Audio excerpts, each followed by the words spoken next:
Hi everybody and welcome back.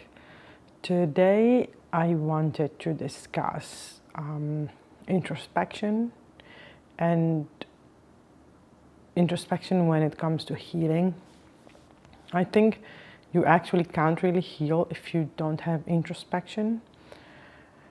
I see it both with my clients and myself in my own healing. I have a lot of introspection, not as much as I would like, but I have enough to keep me going, to finding something, one thing after the other, because it's an everlasting journey. You never finish growing. But anyway, introspection is that ability to look within yourself and think, yes, I recognize I have this flaw. I recognize I have this thing that keeps me from my dreams, from my goals, from behaving the way I want, or stop being addicted to something. It's the ability to look at yourself and see, okay, I'm not good at this, and go deeper and try to understand why that is. Why are you addicted to video games? Why are you in love with the wrong person? Not the wrong person, but like in love with someone that is narcissistic, for example, that is mistreating you, or someone that is not seeing your value. And all these things, like having the introspection to look at oneself, one's life, and say, why is it that I am in this situation? Just asking the why kind of propels a beginning of things that will happen eventually. And you can get closer and closer to the answer.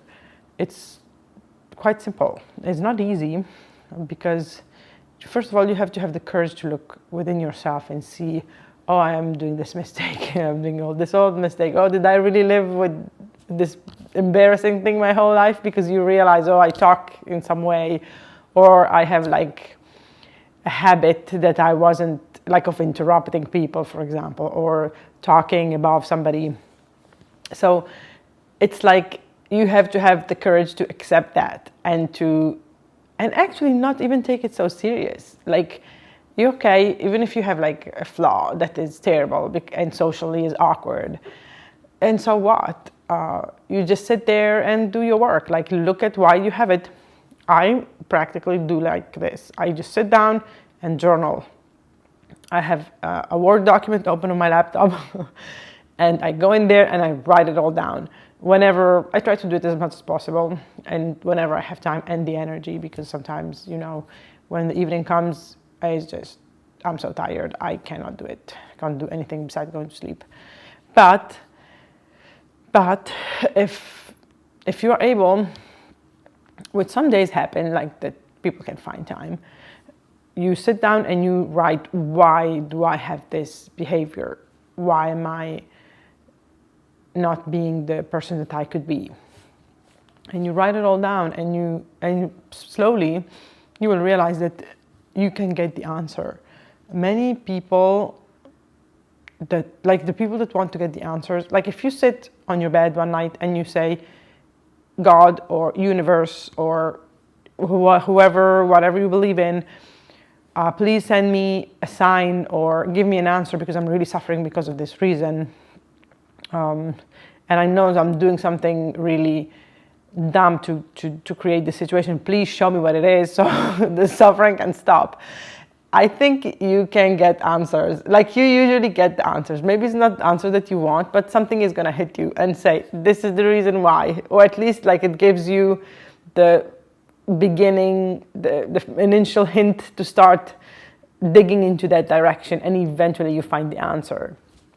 So I believe it's doable. It's a lot. Like, it's tough, but you have to be tough to play the game. You have to be willing to look at yourself like 100%, like naked, as your mom made you, and think, okay, what are the things that I can deal with myself right now that I know I have as flaws or as things that make me suffer or that doesn't make me be who I could be. Look at those and dissect them and try to understand why you are doing what you're doing. It's it's simple again, but it's not easy. In my personal life, I have done this multiple times. Like, if there is a gift that God gave me, was introspection. And I'm able to sit with myself and think, okay, I embarrassed myself terribly in this situation. What can I do next time to not go there and embarrass myself again?